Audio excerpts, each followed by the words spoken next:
Hello everyone, मेरा नाम सहर। अस्सलाम वालेकुम। सबका बहुत ज्यादा स्वागत है हमारे चैनल पर एक बार फिर से। सबसे पहले प्लीज चैनल को सब्सक्राइब कर देना, वीडियो को लाइक और शेयर भी जरूर कर देना। आज की जो वीडियो लेकर आए इसमें हम देखने वाले हैं कि मोदी जी के ओथ सेरेमनी में पूरी दुनिया को बुलाया गया, लेकिन पाकिस्तान को भाई नहीं बुलाया।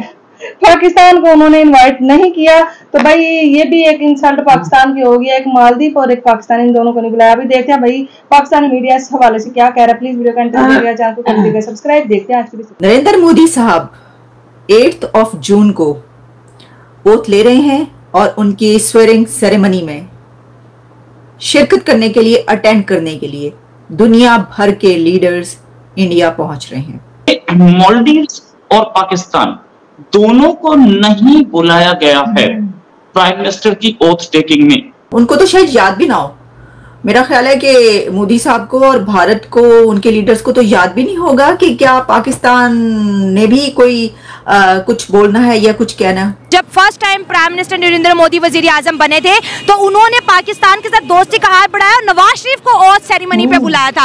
आज सर हमारे ताल्लुकात इतने खराब हो गए हैं कि ओथ सेरेमनी तो दूर, वो हमारी तरफ रुख ही नहीं करते। तुम इस्लाम के नाम पे बने भी थे, तुम गाजी भी हो, तुम मुजाहिद भी हो, तुम शहीद भी हो, लेकिन 93,000 पतलूनें तुमने ढाका में छोड़नी भी हैं। मुझे ये डाइकोटमी समझ में नहीं आती। अगर भारत सेफ होगा, भारत तरक्की करेगा, रीजन तरक्की करेगा, पाकिस्तान तरक्की करेगा। अगर वहां पे स्टेबिलिटी नहीं आती, देखिए आज हमें उम्मीद है, आज भारत तरक्की कर रहा है, हमें उम्मीद है इस चीज की कि वो रीजन स्ट्रांग होगा। Modi has returned as a wounded lion. Wounded lion is always more dangerous. मैं कहता हूँ चाइना को हम पाकिस्तान भी लीज पे दे देना चाहिए। शहबाज शरीफ साहब कहते हैं मेरे अंदर कशकोल है, मेरे बगल में कशकोल है। दुनिया के जिस मुल्क में जाते जाकर भीख मांगते हैं, कभी इधर भीख कभी उधर भीख। हमारे अहम तरीन इदारों के सरबराहान बाहर जानते हैं, जाकर पैसे मांगते हैं, डॉलर मांगते हैं, इन्वेस्टमेंट मांगते हैं, बराए मेहरबानी इन्वेस्टमेंट कर लो। और अब पाकिस्तानी क्रिकेट टीम बाहर गई है तो इनसे भी भीख मंगवाई जा रही है।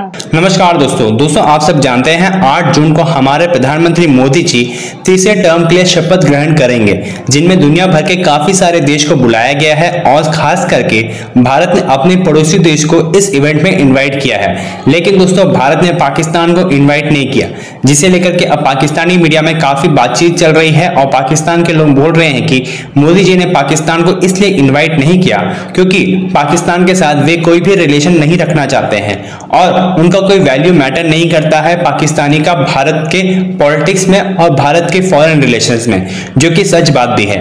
और दोस्तों अब तक पाकिस्तान के प्राइम मिनिस्टर शहबाज शरीफ ने मोदी जी को जीतने पर कांग्रेचुलेट भी नहीं किया है, क्योंकि पाकिस्तान नहीं चाहता था कि मोदी जी फिर एक बार भारत के प्रधानमंत्री बने, क्योंकि इस बार पाकिस्तान से पीओके का अलग होना और भारत में शामिल होना तय है। तो चलिए इसी पर आगे पाकिस्तानी मीडिया का रिएक्शन देखते हैं। नरेंद्र मोदी साहब 8 जून को ओथ ले रहे हैं और उनकी स्वेरिंग सेरेमनी में शिरकत करने के लिए, अटेंड करने के लिए दुनिया भर के लीडर्स इंडिया पहुंच रहे हैं।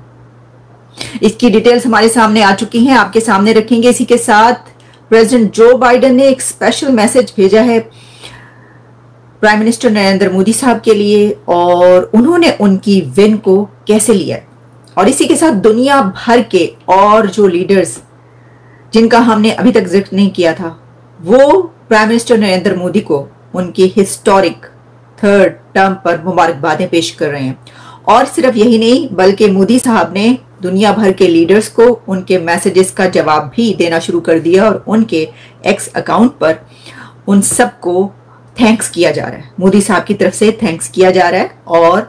और इसी के साथ कुछ और खबरें कि इस वक्त कौन सी मीटिंग्स जो है इंडिया में हो रही हैं और 8 के लिए क्या प्लानिंग की गई है। तो सबसे पहले तो वही कि दुनिया के वो कौन कौन से लीडर्स हैं जिनको इनवाइट कर लिया गया है इंडिया की तरफ से, क्योंकि पीएम मोदी की तरफ से दुनिया के लीडर्स को इनवाइट किया गया है कि वो इंडिया आए और उस सेरेमनी में शिरकत करें कि जिसमें प्राइम मिनिस्टर नरेंद्र मोदी साहब अपनी 3rd हिस्टोरिक टर्म में हलफ उठाएंगे, ओथ लेंगे। और अब तक जिन लीडर्स को पैगामात जा चुके हैं, बहुत से लीडर्स हैं, लेकिन हमारे सामने जो चंद नाम आ रहे हैं, खास तौर पर जिन्होंने सबसे पहले मुबारकबाद भेजी थी नरेंद्र मोदी साहब को, उसमें किंग ऑफ भूटान को पैगाम भेज दिया गया, इनवाइट कर लिया गया। किंग ऑफ भूटान शिरकत करेंगे उस सेरेमनी में। और श्रीलंका कि अनिल विक्रमसिंघे भी इसमें शरीक होंगे। श्रीलंकन प्रेसिडेंट को भी इनवाइट कर लिया गया है और बांग्लादेश की शेख हसीना अटेंड करेंगी प्राइम मिनिस्टर नरेंद्र मोदी साहब की स्वेरिंग इन सेरेमनी। और इसी के साथ और भी लीडर्स हैं कुछ जिनको इसमें इनवाइट किया गया है, जैसा कि नेपाल के लीडर को इसमें इनवाइट किया गया है और इसके अलावा मॉरिशियस के लीडर भी पहुंचेंगे इंडिया इस सेरेमनी को अटेंड करने के लिए। तो जालिमों, मोदी आ गया है और मोदी साहब जो है बड़े ही धड़ल्ले के साथ आ गए हैं। मालदीव्स और पाकिस्तान दोनों को नहीं बुलाया गया है प्राइम मिनिस्टर की ओथ टेकिंग में। ऐसा क्या हुआ है कि बाकियों को बुला दिया? 7 कंट्रीज में से एक अफगानिस्तान को तो नहीं बुलाना था, ठीक है, यूं तो तालिबान से रिश्ते नहीं तो कैसे बुलाएंगे, लेकिन मालदीव्स अफगानिस्तान ऐसा क्या? Maldives Pakistan Obviously, Maldives has opened up. मतलब आपका शक बिल्कुल सही है कि मालदीव्स को इसलिए नहीं बुलाया क्योंकि it has been irking India. मतलब it has opened itself up to Turkey, it has opened itself to China. And हमारे इतने बाजू में बैठ के हम ही पे बैक स्टैप करने की कोशिश कर रहे हैं। तो उनको मैंने ट्वीट किया है, मौजूद साहब ट्वीट किया है प्राइम मिनिस्टर मोदी को कंग्रेचुलेट किया है प्राइम मिनिस्टर मोदी ने। In fact he was one of the first people to congratulate. Actually ऐसे लोग खतरनाक होते हैं, कहते नहीं है जो एनिमी होते हैं they try to be more closer than friends. मौजूद साहब ने बस वही दिखाया व्हेन ही ट्वीटेड इमीडिएटली कि congratulations Narendra Modi. there is some amount of sarcasm there in his congratulations। Modi साहब ने भी जवाब दिया। लेकिन मोदी साहब का अगर आप देखो ना इनविटेशन कार्ड, इंटरेस्टिंग है। सबसे पहले उन्होंने 2014 में सार्क मेंबर्स को बुलाया था, राइट, उसमें थे मालदीव्स थे। उसके बाद बिम्स्टेक वालों को बुलाया था, बिम्स्टेक में मालदीव्स नहीं था, भूटान, बांग्लादेश, म्यांमार, थाईलैंड, नेपाल। तो इस बार उन्होंने somehow I feel इस बार दोस्तों को बुलाया है। ISI सबसे बढ़िया एजेंसी है, लेकिन ISI को यह नहीं पता कि अगला अटैक कहां पे होगा, लेकिन दुनिया की सबसे अच्छी एजेंसी ISI है। जब मन चाहे पश्तूनों का पहाड़ से उतरते हैं, पाकिस्तानी फौज को ठोक देते हैं। पाकिस्तानी फौज दुनिया की अजीम तरीन फौज है, लेकिन उसको यह नहीं पता कि क्या चल रहा है। पाकिस्तानी फौज से बेहतर कोई फौज दुनिया में हो नहीं सकती, लेकिन वही लोग कू कर देते हैं, वही लोग आपके संविधान को, आपके आइन को, आपके कॉन्स्टिट्यूशन को फाड़ के टॉयलेट पेपर की तरह इस्तेमाल करते हैं। लेकिन सबसे there is something mentally wrong with the Pakistanis. I think Harvard जैसी कोई बड़े इंस्टीट्यूशन को बैठानी चाहिए, कोई जिसको कहते हैं ना कि एक पैनल बैठाना चाहिए जो किसी एवरेज पाकिस्तानी का दिमाग निकाले, एक एवरेज पाकिस्तानी का खोपड़ा ऊपर से काट के दिमाग निकाले और उसको स्टडी करे कि ये कैसी अजीबोगरीब कौम है जिसका प्रधानमंत्री चीन में जाके, जिसको ये बेस्ट फ्रेंड कहते हैं, ठीक है जी, बेस्ट फ्रेंड कहते हैं, जिस बीजिंग की ओर देख के सारे पाकिस्तानी सजदा करते हैं, उनको ये कह रहा है कि $10 ट्रिलियन की मिनरल वेल्थ है पाकिस्तान के अंदर। जी तो गाइस ये थी आज की वीडियो। तो भाई देखा ही फिर एक दफा बिस्ती होगी साडी। अम्मी बोल रही है कि भाई जो है ना पाकिस्तान ने कोई कांग्रेचुलेट नहीं किया, क्योंकि रोजाना ही अम्मी मेरी जो है ना वो सुनती हैं। पता नहीं मैं भी किया हो, शहबाज शरीफ ने हो सकता है, लेकिन हमने सुना नहीं है कि उन्होंने पीएम नरेंद्र मोदी को मुबारकबाद, हाँ यार, मतलब मुबारकबाद तक नहीं दी पाकिस्तान ने। इस वजह से जो है ना मुझे लगता हो सकता है उन्होंने ना इनको इनवाइट ही नहीं किया कि जो, क्योंकि अम्मी जब पाकिस्तान के बने थे ना ये शहबाज शरीफ, नरेंद्र मोदी ने ट्वीट करके उनको बोला था मुबारकबाद, आपको पता ही होगा, इन्होंने मुबारकबाद दी थी शहबाज शरीफ को।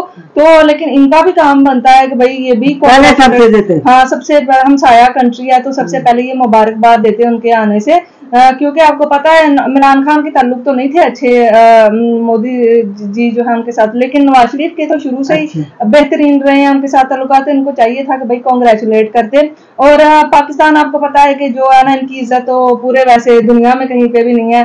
तो इनको तो कोई वो बोलते हैं ना कुछ भी नहीं कोई समझता कि ये तो अमीर सा कंट्री है, इसको कौन सी कोई इसके पास कोई इसकी कोई इज्जत है, क्योंकि जो मांगने वाला होता है ना उसकी कोई इज्जत नहीं होती। जो लोगों को देता है, जो खुद के पैरों पर खड़ा होता है, इज्जत हमेशा उसी की होती है। मांगने वाले की कभी आपने इज्जत नहीं देखी होगी कि लोग उसकी इज्जत करते हों, लोग उसको हमेशा इंसल्ट करने में। और भीख जब होती है उनके पास कोई खुला पैसा आ जाता है, वो भीख के तौर पर देखते हैं कि भाई किस कंट्री को जरूरत है, फिर वो पाकिस्तान को जो है ना इकट्ठी करके अपनी ज़कात वगैरह तो यहाँ पे दे देते हैं और इससे ये जो कंट्री है ना चलता है। तो यही बस इनके सीन है। तो इतनी शर्म नहीं आती कि भाई हम अपने पैरों पर खड़ा हो, कोई किसी भी कंट्री से हम मांगे नहीं, अपने पाँव पे खड़ा होकर पूरी दुनिया को साबित करें जैसे इंडिया ने किया। हमें भी चाहिए हम भी साबित करें भाई हम भी कोई चीज है, हम उनसे कितना छोटा कंट्री है और छोटे कंट्री में तरक्की करना ज्यादा आसान होता है बड़े कंट्री से। हमें तो ये तो पता नहीं कौन सी दुनिया में जी रहे हैं हम, तो मुझे तो समझ में नहीं आता। लेकिन यार वाकई में बड़ी बेइज्जती है पाकिस्तान की, जबकि अगर